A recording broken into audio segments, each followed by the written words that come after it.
लाओगी तो, कपड़े ला करके दोगे तो, बोलोगे तो, पैर दबाओगे तो, सुलाओगे तो सोएगी और जगाओगे तो जागेगी। और इतना सब कुछ करने पर चुप नहीं बैठेगी, आपको आशीर्वाद देकर के फलीभूत भी करेगी। बेटी सदा सुखी रहो।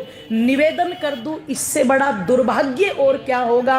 आज जो मूर्ति खाती नहीं हम उसको खिला रहे हैं, और जो खाती हैं हम उनका अपमान कर रहे हैं। ध्यान रखना, घर के अंदर सास ससुर बड़े बुजुर्ग परमात्मा की बनाई हुई मूर्तियां, और परमात्मा की बनाई हुई मूर्तियों की स्थिति आज ऐसी है कि एक छोटा सा बच्चा अपनी दादी से जाकर के कहता है, दादी दादी तू कब मरेगी।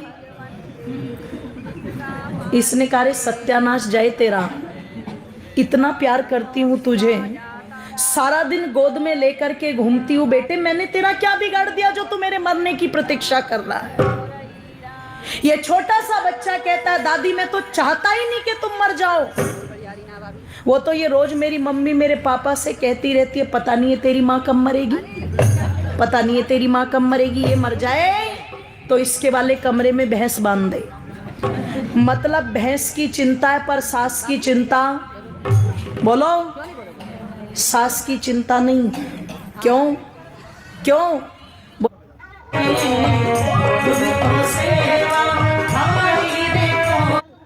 हो किसी धार्मिक आयोजन में दान करते हो तो कोई बुराई नहीं है, लेकिन आप सोचो कि हम उनको खिलाए और वो हमारे पुरखों तक पहुंच जाए, तो ऐसा संभव? और अगर ऐसा संभव है और माताओं तुम मानती हो, तो फिर ईमानदारी से बताना, हम भी कहीं से मर के आए हैं कि नहीं आए हैं? जोर से बोलो। आदरणीय भ्राता जी, शुभ नाम ऋषिदेव जी, भैया ये 100 रुपए की राशि देकर के सम्मानित करने, आशीर्वाद दे रहे हैं, उनका बहुत बहुत धन्यवाद। माताओं, हम भी कहीं से मर के आए हैं कि नहीं आए हैं? बोलो। तो अगर हम भी कहीं से मर के आए हैं, तो हमारे पीछे वालों ने भी तो हमारी थाली निकाली होगी कि नहीं निकाली होगी? तो किस किस का हलवा उड़ के आया, जल्दी हाथ उठाओ। किस किस की थालियां उड़ उड़ के आई वो जल्दी बताओ। आई क्या किसी की? बोलो। किसी की भी थाली उड़ के, इसका मतलब कहीं पर भी ना तो कोई भोजन आता है और ना कोई भोजन, बोलो, जाता है। वो तो जो लोग कहते हैं जी पंडितों को खिला दो पुरखों तक पहुंच जाएगा। पिछले वर्ष दिल्ली में एक यजमान ने किया था कि पंडित जी को घर पर बुला लिया और बुला करके कहा, पंडित जी परदादा का श्राद्ध करना है, कैसे करें? पंडित जी ने कहा, परदादा को जो जो चीजें पसंद थी वो सारी चीजें बनवाओ, मैं उसको खाऊंगा और वो सारी चीजें कहाँ पहुंच जाएगी जी? बोलो, परदादा तक। उसने कहा बिल्कुल ठीक। बोले दादाजी को हलवा बहुत पसंद था, कि हलवा बनवा लो, कि खीर बहुत पसंद थी, कि खीर भी बनवा लो। मेरी माँ तो हलवा बन गया, खीर बन गई। यजमान ने पंडित जी को खिलाना शुरू किया। पंडित जी डट के खाना, साल में एक बार मिलता है परदादा को। हलवा डट के खिलाया, खीर डट के खिलाई। जब पूरे डट डट के पंडित जी ने खा ली, यजमान ने कहा, पंडित जी हलवा पहुंच गया पुरखों तक? बोले बिल्कुल पहुंच गया, बहुत खुश है हलवा खा के, तुम्हें आशीर्वाद दे रहे हैं तुम्हारे पितर।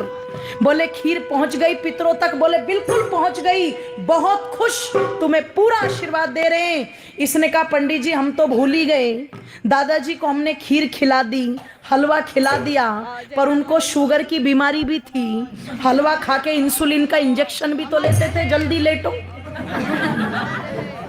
पंडित ने कहा, रे शुगर दादाजी को तो था, मुझे थोड़ी ना है, तो मुझे क्यों इंजेक्शन लगा रहा है? बोले क्यों? जब खीर वहां पहुंची, हलवा वहां पहुंचा, तो इंजेक्शन भी तो पहुंचेगा ना वहीं पर। ये जो पाखंड अंधविश्वास रचा है, ओ मेरी माताओं, निवेदन कर दूं, ये आपको केवल बहकाने के लिए रचा है। अगर श्राद्ध करना चाहते हो तो श्रद्धा इति श्राद्धम, जो श्रद्धा से घर में अपने बड़े बुजुर्गों की सेवा की जाती है, ओ मेरी माताओं, जो उन्हें खिलाया पिलाया जाता है, वही क्या होता है, सच्चा श्राद्ध होता है। और जिस घर के अंदर जीते जी अपने बड़े बुजुर्गों का श्राद्ध होगा, मैं दावा करती हूँ उनके मरने के बाद उनको तर्पण करने की कोई आवश्यकता, बोलो, क्योंकि वो जानते हैं कि मरने के बाद कोई तर्पण होता ही नहीं। ये सारे के सारे कार्य तो अगर होते हैं तो जीते जी होते हैं। पर ध्यान रखिएगा, आज जीते जी की सेवा तो हमने भुला दी और मरने के बाद श्राद्ध करके हम सोचते हैं जी पूर्ति हो जाएगी, पर पूर्ति होने वाली नहीं। अगर इन व्रतों को आप तोड़ोगे, कहते हैं ना व्रत तोड़ दिया तो अपशगुन हो जाएगा, बुरा हो जाएगा। आज ये सच्चे व्रत हम तोड़ रहे हैं, अपने बड़े बुजुर्गों की सेवा करना छोड़ रहे हैं, तो बड़ी ईमानदारी से कह दो, जो स्थिति उनके साथ है कल को वो हमारे साथ भी होगी कि नहीं होगी, ये ना।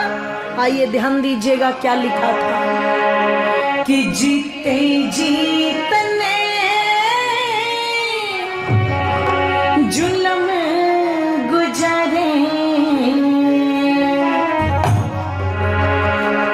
हेरे अब पितरों की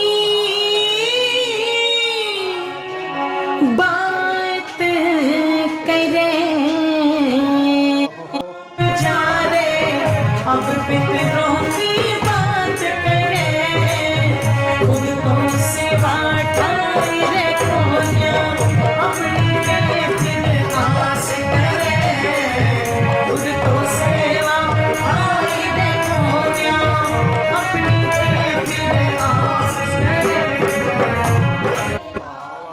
एक गिलास पानी ला देगा।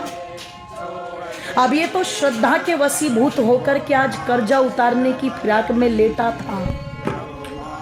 जैसे ही माँ ने कहा कि बेटे पानी ला देगा, ये तुरंत कहता हाँ माता जी बिल्कुल।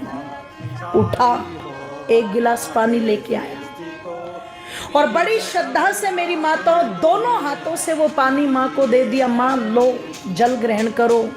कहते माँ ने एक घूंट जल पिया और बाकी का जितना भी पानी पात्र में बचा हुआ था सारा का सारा जिधर टोडरमल लेटा हुआ था उस तरफ डाल दिया। इसे गुस्सा तो बहुत आया, पर इसने बहुत आराम से पूछा माँ ये क्या कर रही हो तुम? इसने कहा रे बेटे गलती हो गई, कोई बात नहीं, बुढ़ापा है, गिर गया हाथ से, लेट जा।